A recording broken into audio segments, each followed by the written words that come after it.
Armenia में एक कहावत है कि God gives his hardest battles to his strongest soldiers, यानी सबसे मजबूत सैनिकों को ही सबसे कठिन युद्ध का मैदान मिलता है। क्या आर्मेनिया ने इसी उम्मीद में अपनी पूरी ताकत झोंक दी है? नमस्कार, आपके साथ मैं हूं सुमेरा खान। जिस वक्त आधी दुनिया अपने घरों में सुकून का वक्त बिता रही है, तब हमारी सरहद से महज 4,500 किलोमीटर के फासले पर एक शहर के आशियाने बारूदी शोलों से धधक रहे हैं। इस बीच मध्य एशिया के दो मुल्कों में छिड़ी जंग में अमेरिका, रूस और फ्रांस की एंट्री के भी आसार बढ़ने लगे हैं। जिनेवा में तीनों देश मीटिंग कर रहे हैं। सवाल यह है कि आर्मेनिया अजरबैजान की जंग वर्ल्ड वॉर का आगाज है क्या? क्या रूस और अमेरिका भी जंग के मैदान में उतरने वाले हैं? तुर्की और पाकिस्तान के खिलाफ बड़ा एक्शन क्या होने वाला है? जिस तरह के हालात हैं उसमें इससे इनकार भी नहीं किया जा सकता, क्योंकि आर्मेनिया और अजरबैजान से सुलगी चिंगारी विस्तार का रूप ले चुकी है। मध्य एशिया के मैदान जंग से आई सबसे लेटेस्ट तस्वीरें देखिए। यकीन मानिए एक एक तस्वीर जिस्म को झकझोरने के साथ ही रूह को कपा देगी। ये सुपर एक्सक्लूसिव रिपोर्ट देखिए।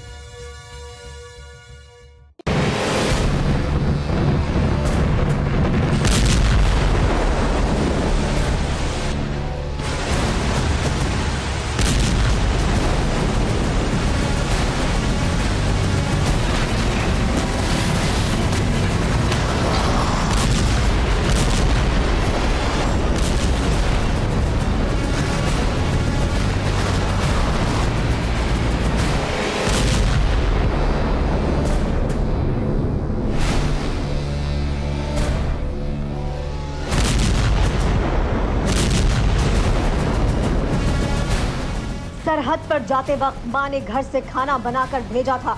बुजुर्ग पिता ने हजारों दुआएं दी थी। बहन ने मास्क लगाने को कहा था, जो अब भी सामने पड़ा है। कुछ पानी की बोतलें थी। वतन ने जिस्म पर वर्दी पहनाई थी।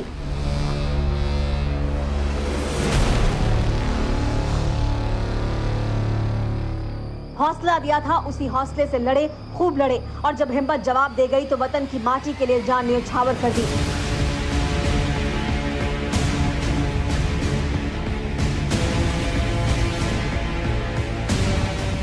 हम जानते हैं तस्वीरें विचलित करने वाली हैं। विचलित होना ही होगा, क्योंकि 4,500 किलोमीटर दूर जमीन के टुकड़े के लिए दो मुल्कों की खूनी अदावत अपना विस्तार कर चुकी है। आर्मेनिया और अजरबैजान की जंग का मैदान अपना दायरा बढ़ा चुका है।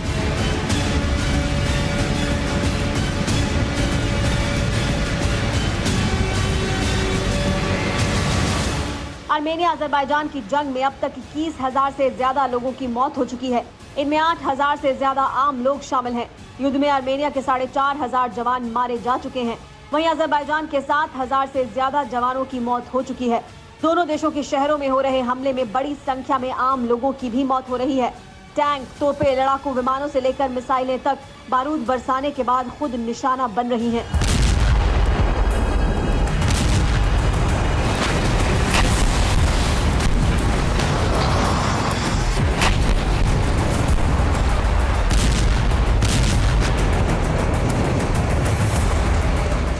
नागोर्नो काराबाख की जो जमीन कभी हरियाली से गुलजार रहती थी, उस जमीन को भारी भरकम टैंक रौंद रहे हैं।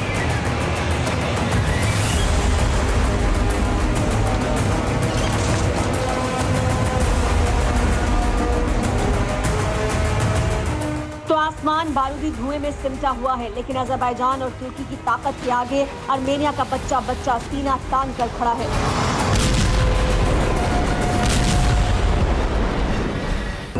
ये तस्वीरें नागोर्नो काराबाख की राजधानी की हैं। तस्वीरें तस्दीक कर रही हैं कि 2 हफ्ते से जारी जंग ने एक खूबसूरत शहर को कैसे खंडहर में तब्दील कर दिया है।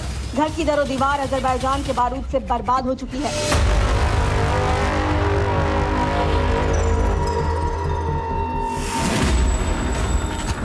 लेकिन दुश्मन से आखिरी सांस तक लड़ने का हौसला कम नहीं हुआ है।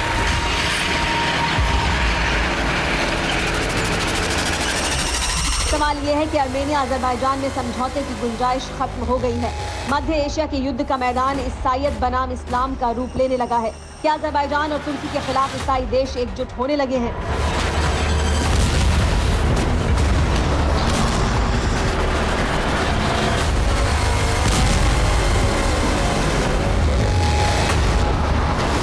जिस तरह अजरबैजान ने युद्ध के सारे नियम तोड़ दिए हैं, जिस तरह इस्लामी मुल्कों का खलीफा बनने का ख्वाब देख रहे तुर्की ने आर्मेनिया के खात्मे के लिए पूरी ताकत झोंक दी है। उसमें इस बात से इनकार नहीं किया जा सकता है।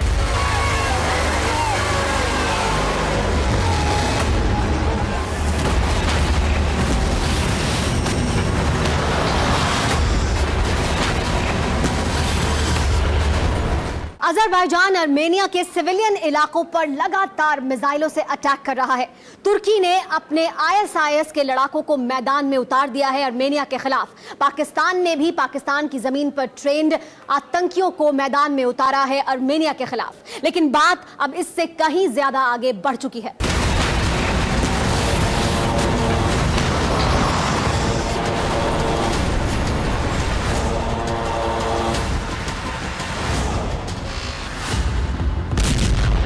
इंसानी बस्तियों को खाक में मिलाने के बाद अजरबैजान और तुर्की की फौज ने अब इबादत गाहों को भी निशाना बनाना शुरू कर दिया है। धू-धू कर जलते चर्च की इन तस्वीरों को देखिए, जो मिसाइल हमले के बाद जमींदोज हो चुकी है।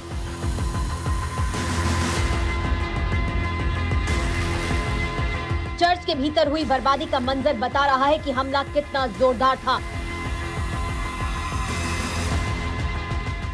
सदियों पुराने चर्च का कोना कोना तबाह हो चुका है।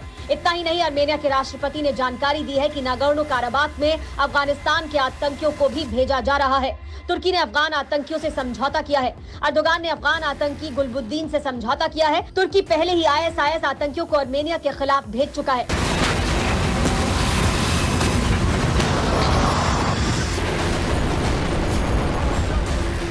नागोर्नो काराबाख की जंग के मैदान में जिस तरह की बर्बरता दिख रही है, उससे ये बात पुख्ता होती है कि सीरिया और लीबिया से लेकर पाकिस्तान के पाले पोसे सपोले फौजी वर्दी में आर्मेनिया में भी खून खराबा कर रहे हैं।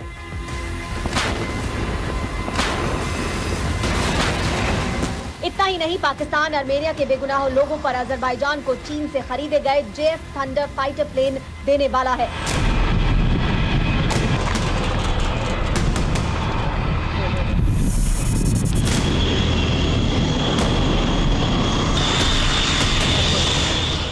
खबर पक्की है कि पाकिस्तान अजरबैजान को 36 जेएफ थंडर लड़ाकू विमान देगा।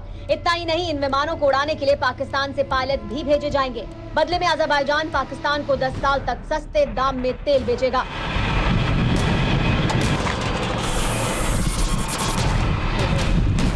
पाकिस्तान ने इन लड़ाकू विमानों को चीन से खरीदा है, इसलिए इस फाइटर जेट की हालत भी मेड इन चाइना जैसे बाकी सामान की तरह ही है।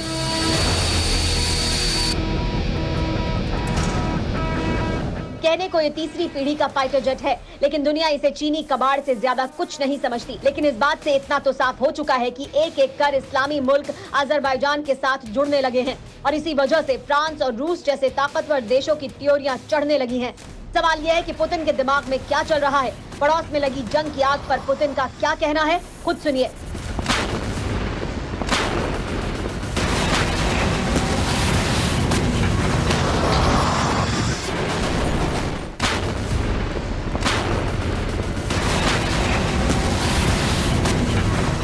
ये पहली बार नहीं है जब पुतिन ने दोनों देशों से जंग खत्म करने की अपील की है, लेकिन सवाल यह है कि जंग खत्म करेगा कौन?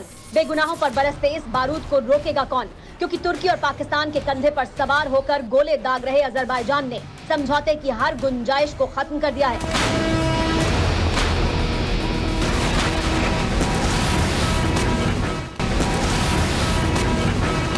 युद्ध के मैदान में शांति के लिए शर्तें बेमानी हो जाती हैं। अजरबैजान कह रहा है कि आर्मेनिया इलाका खाली करे, तो आर्मेनिया जमीन के इस टुकड़े के लिए अपना सब कुछ दांव पर लगाने के लिए तैयार है और युद्ध की आग लगातार सरहदों की बंदिशों से आजाद होकर विस्तार ले रही है।